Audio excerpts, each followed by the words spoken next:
আল্লাহ বলছেন মানুষের মধ্যে কিছু মানুষ আছে, সবাই না, ওয়া মিনান নাস, মানুষের মধ্যে কিছু মানুষ আছে যারা কিনা মাই ইয়াশরি নাফসাহু বিতিগা মারদাতিল্লাহ, যেই মানুষগুলো আল্লাহ পাকের সন্তুষ্টির জন্য তাদের নফসটাকে বিক্রি করে দিয়েছে।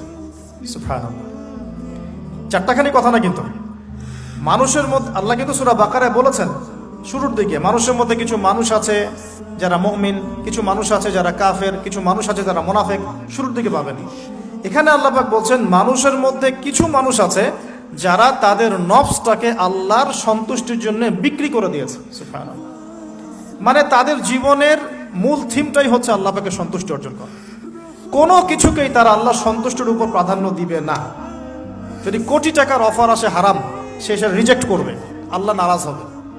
একটা সুন্দরী মেয়ে যদি জেনার অফার করে, সে রিজেক্ট করবে, কারণ সে আল্লাহকে ভয় করে।